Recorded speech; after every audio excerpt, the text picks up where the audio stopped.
예, 안녕하십니까. 김재원입니다. 오늘은 좀 외람되지만은 말이죠.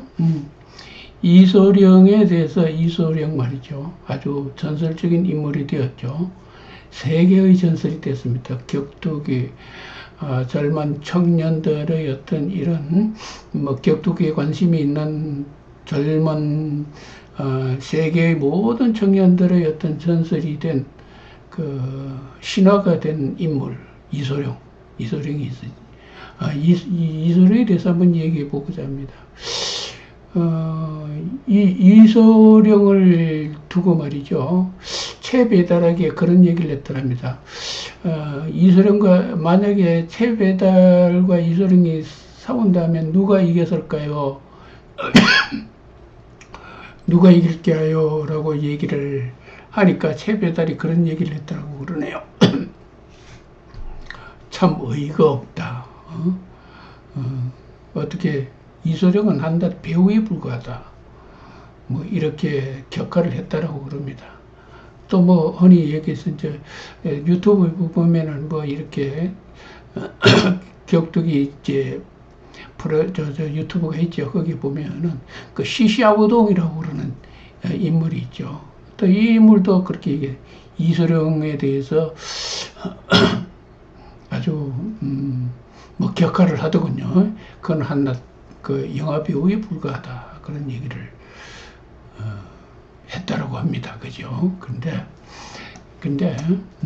내가 봤을 때 말이죠. 저도 젊었을 때부터 이제 이 무술에 굉장히 관심을 가지고 오랫동안 몸을 이제 거기에 관심을 가지고 이제 그쪽으로 파고들었던 사람으로서 이제 나의 생각인데 말이죠. 그 이소룡의 그 흔히 얘기해서 액션이라고 그러죠. 그것은 영화 촬영에 있어서도 영화화 시키는 데 있어서도 굉장히 독특했죠. 그죠? 독특합니다. 그 독특한데 그 독특한 것이 영화를 만들 때도 말이죠. 그 사람의 어떤 독특한 어떤 뭐라고 그럴까요? 뭐 사업의 스타일, 동작, 이런 것을 이제 팔아먹는 거란 말이죠. 관객들에게 선보여가지고 관객들을 열광시키는 거란 말이죠. 근데 그 이소룡이라고 그러는 인물이 뭐 짧은 기간 동안 살다간 그 이소룡이라고 그러는 인물이지만은 그의 어떤 무술적인 동작과 그 행위 그 자체에는 이소룡만이 할 수 있는 그런 동작이었고 제스처였다. 그런 행동이었고 무술의 동작이었다. 이소룡의 그러니까 쉽게 해서 이소룡이라고 그러는 인물이 만약에 이제 싸움이라든지 어떤 격투 어떤 하는 그 장면이 굉장히 사람들을 경이롭게 이제 흥분시키는 어떤 그런 어떤 능력이 있는 그런 존재였다라고 그러는 것이었다라는 이제 그것이 세계를 열광시켰다라는 얘기죠. 그것은 뭐 시샤오동도 또 채배달도 또 세계 어느 뭐 무술가도 흉내낼 수 없는 그런 독특한 어떤 경지를 가지고 있었다라고 평가할 수밖에 없습니다. 왜 그런가 하면은 그 이소룡이라는 인물은 그야말로 상당히 그 무술이라고 그러는 그런 부분에 있어서 깊은 어떤 나름대로의 철학을 가지고 있다라고 얘기를 할 수 있습니다. 그렇기 때문에 그는 단순히 영화 배우가 아니라 영화 배우 같으면은 뭐 감독과 뭐 영화와 필름의 어떤 저거에 의해 가지고 조작되는 거지만은 그러나 그 영화를 보면은 그 독특한 어떤 행동과 동작 그것이 감독으로서도 창조할 수 없는 그 분야란 말이죠. 그렇기 때문에 그의 어떤 독특성이 분명하게 있는 것이고 그의 존재는 굉장히 독특했다. 쉽게 해서 남보다 굉장히 뛰어났다. 군웅을 일반의 어떤 그 무리들을 초월하는 그런 존재였다. 라고 충분히 평가를 할 수 있다는 얘기입니다. 그래서 이 이소룡이라고 그러는 인물이 어떤 운명을 가졌기에 그렇게 짧은 기간에 그렇게 불꽃같이 살다가 그렇게 사라져 버렸는가 라는 관점에서 한번 이 이소룡의 사주에 대해서 한번 얘기해 보기로 했습니다. 분명히지만 이소룡은 어느 요즘은 어떤 뭐 이 유튜브를 보니까 그러니 알리와 이소룡과 붙었으면 누가 이길까? 라고 그러는 어떤 유튜버가 있습니다. 근데 그 사람의 얘기는 아마 이소룡이 이겼을 것이다. 나도 그렇게 생각합니다. 알리와 이소룡이 붙었으면 누가 있을까? 이소룡이 이겼을 것이다. 이소룡과 타이슨이 붙었으면 누가 이길까? 나는 그렇게 생각합니다. 타이슨과에 붙어서도 아마 이소룡이 이겼을 것이다. 그렇게 봅니다. 왜냐하면은 굉장히 독특한 무술의 어떤 철학을 가지고 있고 깊은 어떤 어떤 자기 나름대로의 어떤 무술의 세계가 있기 때문에 그것에 의해 가지고 충분하게 타이슨도 능가할 수 있고 알리도 능가할 수 있는 그런 어떤 그런 역량을 가지고 있다. 나는 그렇게 본다라는 얘기죠. 그렇게 본다라는 얘기죠. 그래서 오늘 이소룡의 이 사주에 대해서 한번 얘기해 보도록 하겠습니다. 자, 한번 보시죠. 자, 이소룡이 언제 태어났는가 하면은 1940년 11월 27일 날 태어났습니다. 27일 날 이게 아마 샌프란시스코인가 저가 되던 미국 쪽에서 태어난 것으로 제가 알고 있습니다. 그래서 캘리포니아가 뭐 어디 거기 쪽에서 태어난 것으로 알고 있는데 샌프란시스코네요, 그죠? 태어난 것으로 알고 있는데 이 이소룡의 사주를 한번 살펴보면 이렇습니다. 자, 이소룡의 사주가 만약에 11월 27일 같으면은 흔히들 우리가 이소룡의 사주를 이렇게 뽑을 수밖에 없습니다. 태어났는 시가 7시 15분인가 그래요. 정확히 낳는 시가 정확합니다. 7시 15분 그러니까 이제 묘시가 되죠. 그죠? 경진년 정해월 갑술 1 정묘 1 이게 이소룡의 사주다라고 대부분 11월 27일이니까 여기 맞지 않느냐라고 얘기를 하지만은 근데 이 사주는 아닙니다. 이 사주는 아닙니다. 사주를 이렇게 보는 게 아니다. 내가 거듭 얘기하지만은 미국에서의 그 사주는 이렇게 봐야 된다. 하나를 플러스 1을 더 해줘야 된다라는 얘기를 내가 거듭 얘기하고 있습니다.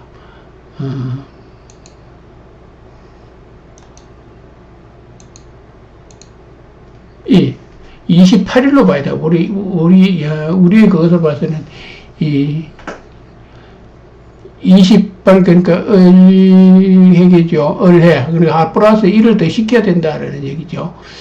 27일이 아니고 28일로 봐야 돼. 28일 맞죠? 근데 왜 여기 뭐 29일로 되려? 그러니까 27일 같으면은 이게 되는데 맞나 이게?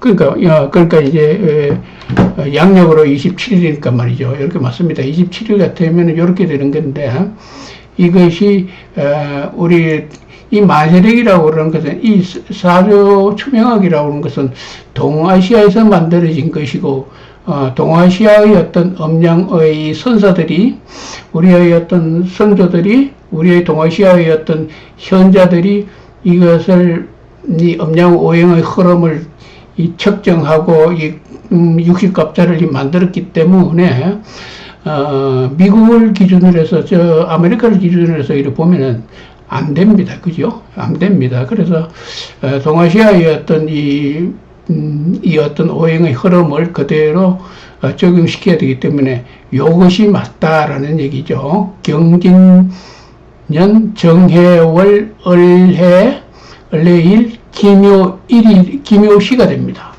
이것이 이소룡의 사주가 된다. 자, 왜 그런가 하면은 이 사주는 말이죠.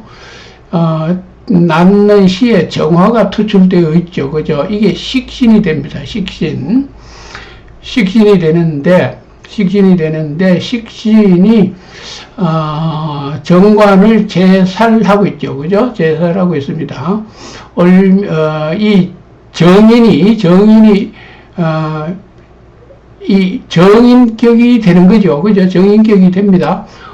정인격이 되면 어떻게 됩니까? 이 사람이 상당히, 이 철학적이고, 그죠? 굉장히, 그 뭐라고 그럴까요? 뭐 학자적이라고 그럴까요? 철학적이라고 그럴까? 그런 성향이 있다. 굉장히 어떤, 공부를 추구하고 학문을 추구하는 그런 성향이 있다. 지지에 이제 기묘, 시가 되니까, 시상, 이 묘의 을묘 여기에서 이제 강한 어떤 걸록의 힘을 받아가지고, 정인과 걸록의 이 힘에 의해서 상당히, 목의 기운이 왕성합니다. 목의 기운이 왕성하죠. 왕성하고, 그 왕성한 그것을 이 식신이 이 정관을, 제압하는 어떤 식신, 제살이라고도 할 수 있죠. 정관을 이렇게 식신의 어떤 이런 관을 제압하는 무리들을 제어하는 나를 억압하는 존재를 제압하는 어떤 이 식신의 이 작용 이것이 이 사주에서 굉장히 좋은 어떤 용신이 되겠죠. 그죠? 용신이 되겠습니다. 용신이 되겠습니다. 요게 요 사주는 그런 모습이 되고, 그 다음에 이제 만약에 이제 음력까지 이걸 27일로 그냥 본다라면은, 이렇게 본다라면은, 양쪽에 상관이 두 개 떠 있죠. 그죠? 상관이, 간목을 중심으로 해서 이제 떠 있는 모습이 이제, 이 모양이 마치 수문장이 양쪽에 경혼이 서 있듯이 해묘미 목국에다가 양쪽에 정화가 이렇게 있으니까 꼭 양쪽에 수문장이 그러니까 뭐랄까 나를 호위하는 어떤 이 불꽃이 양쪽에 있는 그런 모습입니다. 이 사주의 모양은 굉장히 좋습니다. 굉장히 좋은데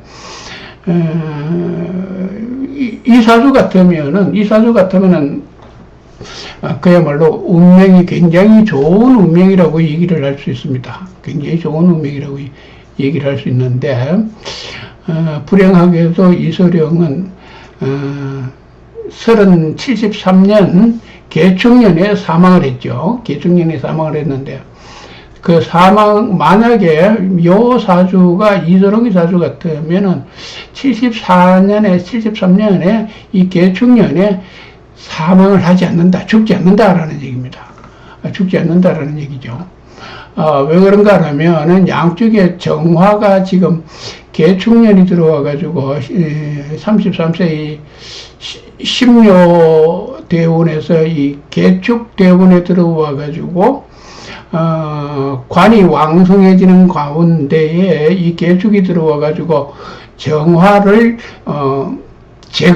제거하는데 정화가 제거가 되지 않습니다. 정화가 되지 않고, 왜냐하면 두 개가 되기 때문에, 그래서, 어떠든 운명이 73년 요때 상당히 어려움은, 있었겠으나 결코 이소룡이 사망하지는 않는다라고, 우리가 여기서 판단할 수 있다는 얘기죠. 그런데, 만약에, 이게, 이제 이렇게 요게 이제 진짜 사주가 왜 그렇게 되느냐 하면은 요 사주에 있어서 이 33대운에서 신묘 대운에서 경신이 합의돼서 관살이 왕성해집니다. 그죠? 관살이 왕성해지는데 묘 대운이 들어와서 인묘 목 대운에서 이 사주가 힘을 받아서 이게 강한 어떤 목의 기운의 힘을 받아서 자기의 어떤 재능을 세상에 뽐낸다. 왜 뽐을 내는가? 세상에 알린다는 건 이 식신이 있기 때문입니다. 식신이 정인의 어떤 강한 정인과 이 뭐죠? 걸록의 어떤 목의 그 해묘미 목의 기운을 이렇게 정화를 통해서 이렇게 쏟아내고 있는 분출하고 있는 그런 모습을 지금 보여주고 있단 말이죠. 그런데 이 평관이 33세 신묘대운에서 신금이 들어오면서 관살이 왕해지는 가운데 1900 그러니까 신묘대운에서 73년이네요. 신묘대운이 73년 같으면 언제냐면은 그때가 개축년이란 말이죠. 그때 앞서 72년이 임자년이 되고 73년이 임자년이 되고 73년이 개축년이 되기 때문에 이 개수가 들어와서 말이죠. 정화를 제거를 한단 말이죠. 죽여버린다. 왕성한 수의 기운이 정화 식신을 충해버린다, 없애버린다, 덮어버린다, 불을 꺼버린다, 라고 그러는 의미가 있죠. 그러니까 불을 꺼버리기 때문에 이소룡은 여기에서 유일하게 어떤, 좋은 용신이라고 할 수 있는 이 식신의 이 불꽃이 꺼져버렸기 때문에 이소룡은 사망했다라는 얘기죠. 사망했다. 그것이 이제 이소룡의 사망 원인이 됩니다.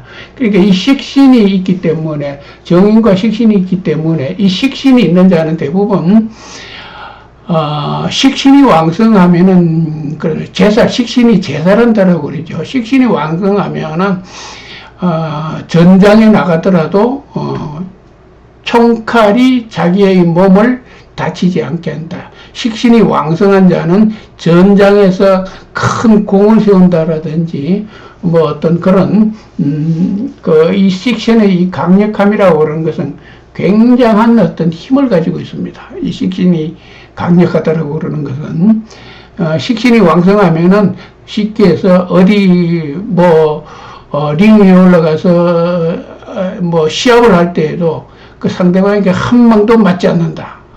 식신이 강할 때 그렇다라는 얘기죠.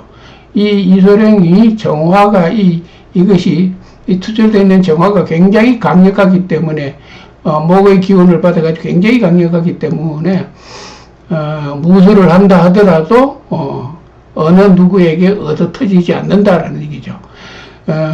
타인의 주먹이 내 몸을 침범하지 못한다. 이것이 식신이 왕성하기 때문에 이소룡이 그런 어떤 무인으로서의 어떤 자기의 어떤 그 철학, 철학을 무술의 철학을 완성할 수 있었던 것은 정인이 있고 식신이 있었기 때문에 이소룡은 절권도라든지 그런 어떤 그런 무술, 그러니까 세계 젊은이들의 어떤 신화가 된 이유가 정인과 이렇게 투출되어 있는 떠 있는 월간에 떠 있는 이 강력한 정화에 의해 가지고 그런 어떤 신화가 될 수 있었다. 그런데 그것이 73년에 개축년이죠. 그때 개축년이었습니다. 73년 개축년에 사망할 수밖에 없었다. 라는 거죠. 그런데 만약에 이제 이것이 흔히 얘기해서 이거였다라면은 그때 죽지를 않습니다. 이 정화가 두 개가 떠 있기 때문에 73년에 죽지 않는다. 73년에 죽지 않는다라는 얘기죠. 여기 지금 나와 있죠. 73년, 개축년, 임자년, 여기에서 이소룡은 사망하지 않는데, 만약에 이 사주 같으면은, 왜 사망했느냐? 바로, 이 사주였기 때문에 그렇다라는 얘기죠. 이 사주였기 때문에 이소룡이 사망할 수밖에 없다. 그래서 이것만 보더라도, 자, 우리가, 사주를 볼 때에, 만약에 미국에서 태어났다라면은, 미국의 그 날짜에 플러스 1을 시키는 것이, 정확하다라는 것을 이제, 우리가 다시 한번 확인할 수가 있습니다. 이소룡의 사주를 보면서, 그리고 이제 이소룡이 그렇게 강력한 어떤 무술가로서의 명성, 단순히 영화 배우가 아니죠. 뛰어난 어떤 무술가이기 때문에 그가, 그 무술의 어떤 철학이 전 세계에 알려지면서 세계가 열광했다라는 것이죠. 그 열광했을 수 있었던 것은 이 이소룡의 사주가 정인과 식신으로 구성되어져 있는 이런 어떤 구조를 가지고 있기 때문에, 또 여기가 정화가 하나뿐이었기 때문에 여기에서 개축년에 이 개축년에 사망할 수밖에 없었다. 짧았지만은 굵게 살다 간 사람이죠. 그런데 그렇게 굵게 살다 간 원인은 바로 이런 사주 구조를 가지고 있었기 때문에 굉장히 어떤 목의 기운이 굉장히 강합니다. 그죠? 해묘미 목국에다가 여기 정화 유일하게 식신으로서 불꽃으로서 자기의 기운을 설계하고 있는 이런 모습, 자기의 기운을 세상에 알리고 있는 이 기운이 개축년에 들어와서 신묘대원에서 개축년에 들어와서 막혀버리기 때문에 오해의 기운이 막혀버리기 때문에 이소룡은 사망했다. 우리가 이렇게 해석할 수 있습니다. 그래서 오늘은 이소룡의 사주에 대해서 한번 얘기해 봤는데 말이죠. 어떻게 사주를 좀 관심이 있다라면은 흥미있게 들었을 것이고, 제가 지금 이거 무슨 소리 하고 있냐라고 얘기하는 분들도 아마 있을 겁니다. 그러니까 그냥 흥미로 들으시고, 흔히 얘기해서 이소룡은 단순하게 영화 배우가 아니었다라는 겁니다. 그죠? 그만큼 자기의 어떤 그의 어떤 그 무술적 재능이 결코 가식과 꾸미는 것에 의해 가지고 영화 감독과 영화에서 꾸며진 그런 것이 아니었다라는 것을 세계의 모든 어떤 사람들이 알기 때문에 이소룡에 대한 어떤 그런 어떤 전설이 생긴 것이고, 세계 젊은이들의 흔히 얘기해서 신화가 된 거죠. 그죠? 예, 오늘은 이소룡의 사주에 대해서 한번 얘기해 봤습니다. 예, 다음에 뵙겠습니다.